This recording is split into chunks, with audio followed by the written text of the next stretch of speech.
आपके जीवन साथी का फ्रेंड सर्कल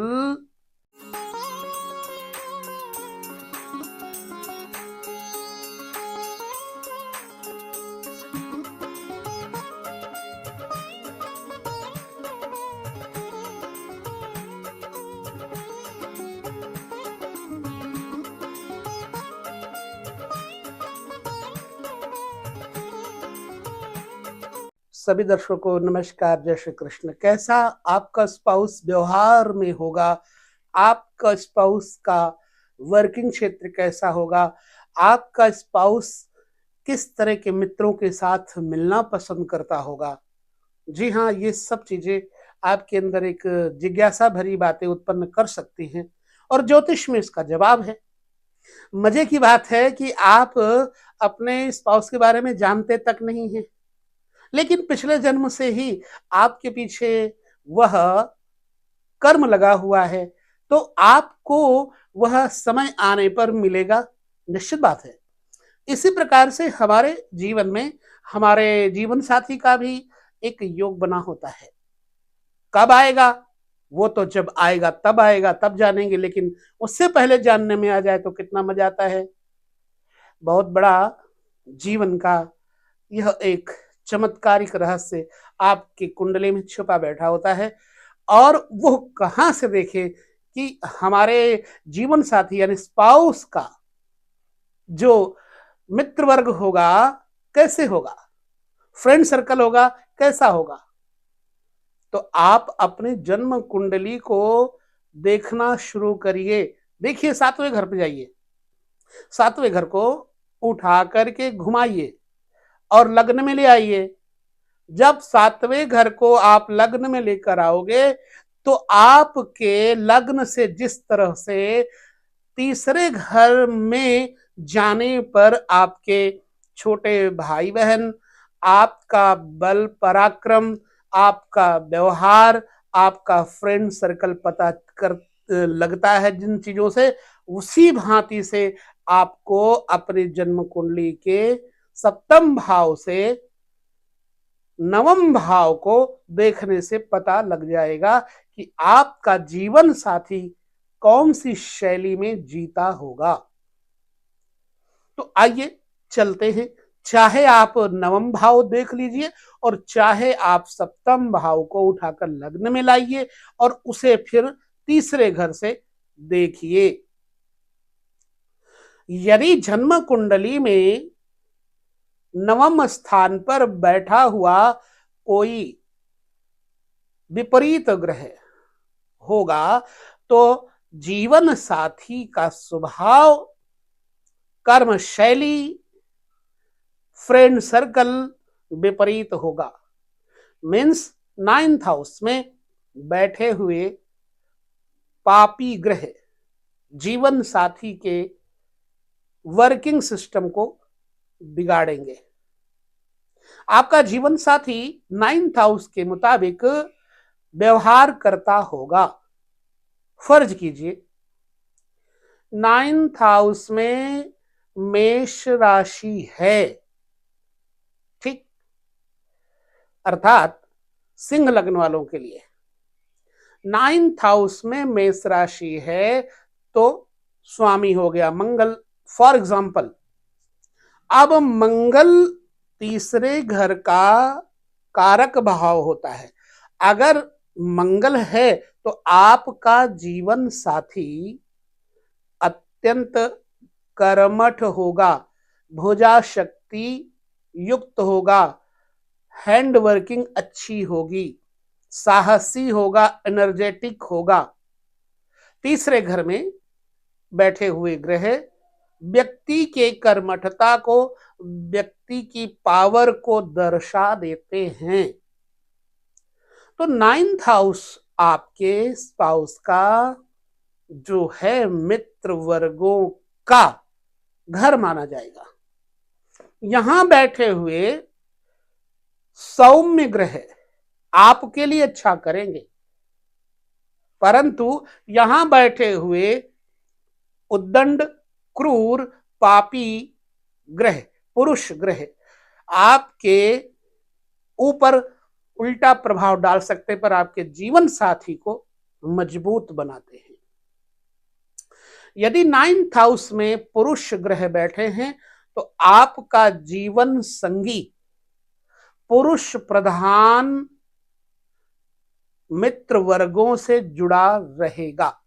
यदि 9th हाउस में स्त्री सूचक ग्रह, स्त्री सूचक राशियां होंगी तो आपका स्पाउस, जीवन संगी स्त्री वर्गों से जुड़ करके बहुत प्रसन्न रहेगा। अब स्त्री वर्ग वाली राशियां कौन सी हैं, इस विषय को आपके साथ में फिर से दोहरा देता हूं। वृष, कर्क, कन्या, वृश्चिक, मकर, मीन, ये राशियां स्त्री राशियां हैं। तो तीसरे घर में यानी 9th हाउस में आपकी जन्म कुंडली से 9th हाउस में बैठे हुए वृष, कर्क, कन्या, वृश्चिक, मकर, मीन राशियां हैं तो आपका जो जीवन साथी है वो स्त्री वर्ग से जुड़ के, अगर पुरुष है तो स्त्री वर्ग से जुड़ के रहना बहुत पसंद करेगा। लेकिन यदि आप का जीवन साथी स्त्री ही है, मान लो आप स्त्री हैं, तो आपके पुरुष यानी पति के जीवन साथी अर्थात आपके जीवन साथी के कुंडली में जो ग्रह होंगे वो स्त्री प्रधान लोगों से जुड़कर प्रसन्न रहेंगे। लेकिन यदि आप पुरुष हैं तो आपके लिए यह फायदे की बात है। आपकी स्त्री यानी पत्नी के जो मित्र वर्ग होंगे वो ज्यादातर फीमेल्स होंगे और फीमेल्स रह करके जुड़ करके ही चलना उसको पसंद होगा। फैंसी रहना, बंठन के रहना, ऐसे लोगों के वर्गों में रहकर उसको बड़ी खुशी होती है। तीसरा घर यात्राएं हैं। अगर तीसरे स्थान पे शुभ ग्रह बैठे हैं तो आपके स्पाउस के अंदर अच्छी यात्राओं के प्रति आकर्षण होगा। अगर वहां पर बैठे हुए जैसे बृहस्पति हैं तो आपका स्पाउस, एग्जाम्पल दे रहा हूं, आपके कुंडली के 9वें भाव में अगर बृहस्पति बैठे हैं तो आपका स्पाउस धार्मिक स्थानों पे जाकर ज्यादा प्रसन्न होगा। आपके 9th हाउस में सूर्य बैठे होंगे तो ऐसे जातक को ऑफिशियल वर्क से ज्यादा घूमना फिरना पसंद होगा। प्रशासनिक कार्यों में उसकी दक्षता होगी। बुध है तो आपका स्पाउस कहीं ना कहीं बौद्धिक स्तर, बैंकिंग, अकाउंटिंग, गायन, शिल्पकला और कई ऐसी कलाओं में उसकी रुचि होगी। मंगल है तो आपके स्पाउस में अदृढ़ और दृढ़ इच्छा शक्ति, एनर्जेटिक पावर होगी। वो लड़ने झगड़ने में पीछे नहीं रहेगा। 9th हाउस में बैठा हुआ मंगल इस बात का सूचक है। 9th हाउस में बैठा हुआ बुध इस बात का सूचक है। 9th हाउस में बैठा हुआ बृहस्पति इस बात का सूचक है। 9th हाउस में बैठा हुआ शुक्र दर्शाता है कि आपके जीवन साथी को जलीय यात्रा, जल क्रीड़ा, घूमना फिरना, ट्रैवलिंग करना बहुत पसंद होगा। आपका जीवन साथी संगीत में रुचि रखता होगा। आपका जीवन साथी स्वयं को संवार के सजा के प्रेजेंट करने में बड़ा खुश होगा। और आपका जीवन साथी पुरुष है तो स्त्री वर्गों से, और स्त्री है तो स्त्री वर्गों से मिलकर के प्रसन्न होगा। प्रैक्टिकल जरा देख लीजिएगा। शनि 9th हाउस में बैठा है तो आपके जीवन साथी के हथेलियों में, हाथों में, भुजाओं में समस्याएं होंगी और आपको अपने जीवन साथी के छोटे भाई बहनों का सुख उसको भी नहीं होगा और आपको भी नहीं होगा, उनसे बिगाड़ रहेगा। राहु बैठे हुए इस बात का सूचक है कि आपका जीवन साथी बहुत ज्यादा डिप्रेशन में रहने वाला होगा, लड़ाकू प्रकृति का होगा, उसके हाथ में भुजाओं में दर्द पीड़ा इत्यादि रहेगी, चोट लगी हुई होगी। इसी प्रकार से केतु अगर 9th हाउस में बैठा हुआ आपका, तो आपका जीवन साथी डबल माइंड रहता होगा, उसके माइग्रेन की समस्या उसको हो सकती है, उसको फ्रैक्चर हो सकता है, उसको ज्वाइंट्स पेन हो सकता है।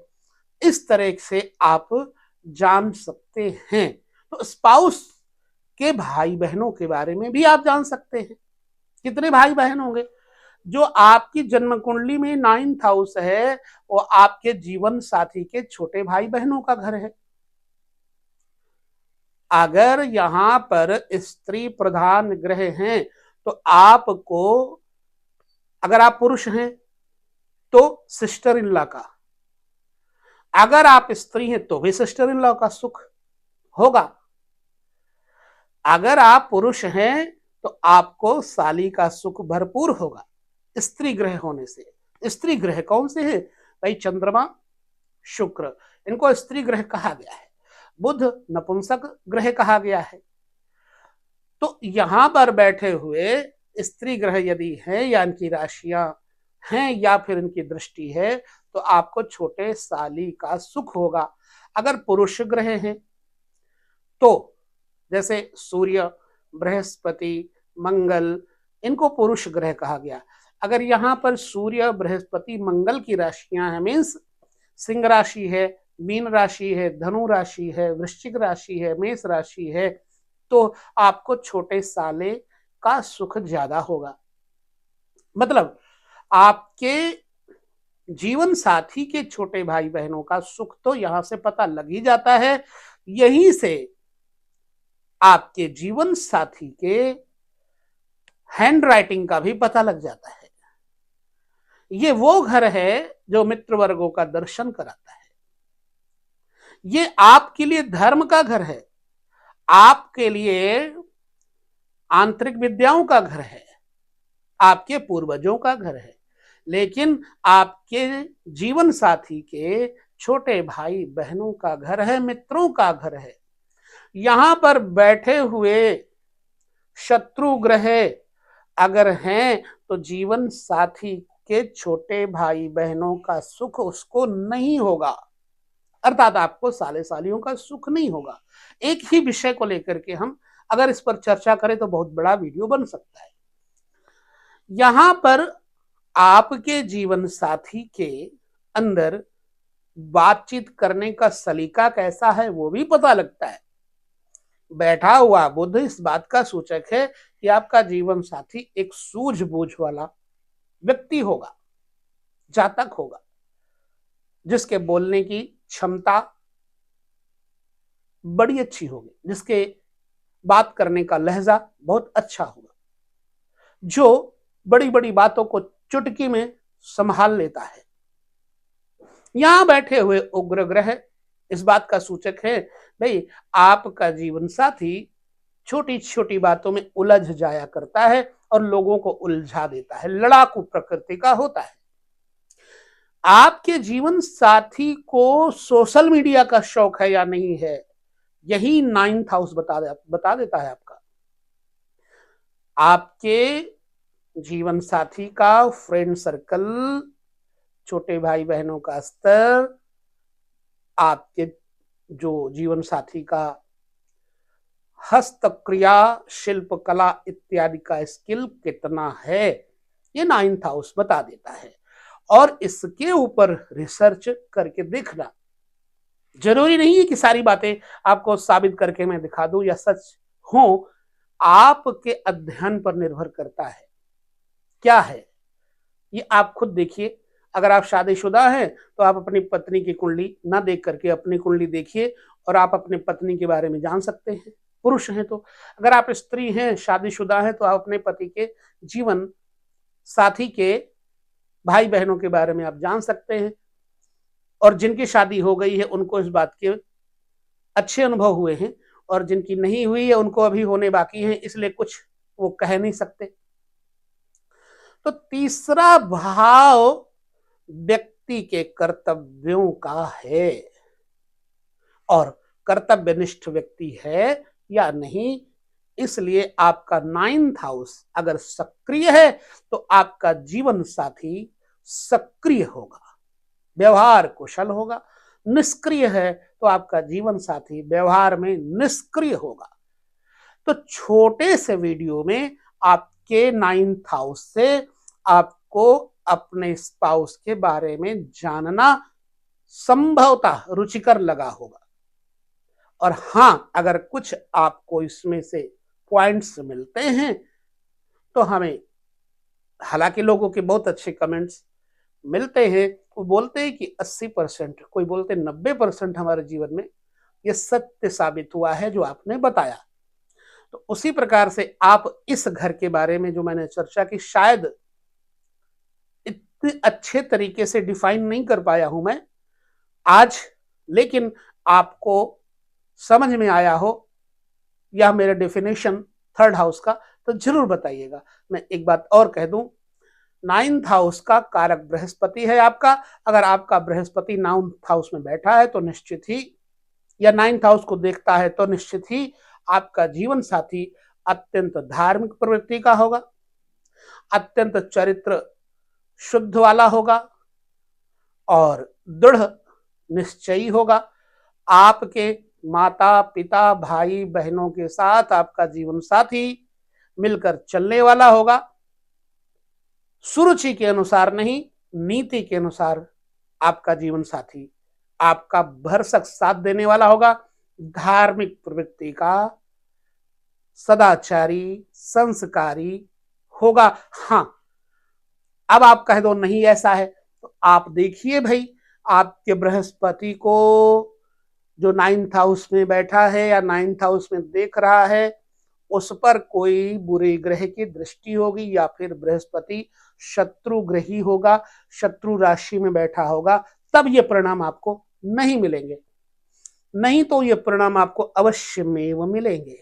तो आपका स्पाउस कैसा है, उसके कर्म कैसे हैं, धर्म कर्म वाला है या अधर्मी है, ये सब बातों के लिए आप अपनी जन्म कुंडली के 9th हाउस से भली प्रकार जांच सकते हैं, देख सकते हैं। अगर मिलते हैं ये पॉइंट्स तो जरूर कमेंट करके बताइएगा। लेते हैं विदा, अगले वीडियो में आपके जीवन साथी के सुख कर्म में है या नहीं है तो वह चर्चा करेंगे। ऐसे वीडियोस आपको लगातार हम देने का प्रयत्न कर रहे हैं। मेरा कोई मोटिव नहीं है ये चैनल चले या ना चले, लेकिन मेरा मोटिव है ज्योतिष को असत्य न समझा जाए। ज्योतिष को समझने के लिए हमारे अंदर समझ होनी चाहिए। उस समझ को भगवती माँ की कृपा से बढ़ाने का प्रयास मैं भी कर रहा हूं, आप भी करिए। और इन महापुरुषों की आंतरिक चेष्टा, ज्योतिष विज्ञान, वेदों के नेत्र को बिल्कुल झुठलाइए मत, क्योंकि आज से नहीं, आदि से सत्य है। ज्योतिष प्रकाश है सूर्य का। इसलिए जिन लोगों को सत्य नहीं नजर आता वो कहीं ना कहीं अंधकार से, अज्ञान से भरे पूरे हैं। इसलिए महात्माओं की ये भाषा नहीं समझ पाते हम जैसे। खैर, अधिक ना बोलते हुए यहाँ विराम देता हूँ। चौथे घर से पता लगता है जातक के सुख का, गाड़ी मोटर वाहन मकान का। तो आपके जन्म जीवन साथी के जीवन में मकान, कोठी, मोटर, इस तरह की चीजें होंगी या नहीं होंगी, अगले वीडियो में आपके साथ चर्चा करेंगे। हाँ, विदा लेते हैं। नमस्कार, जय श्री कृष्ण।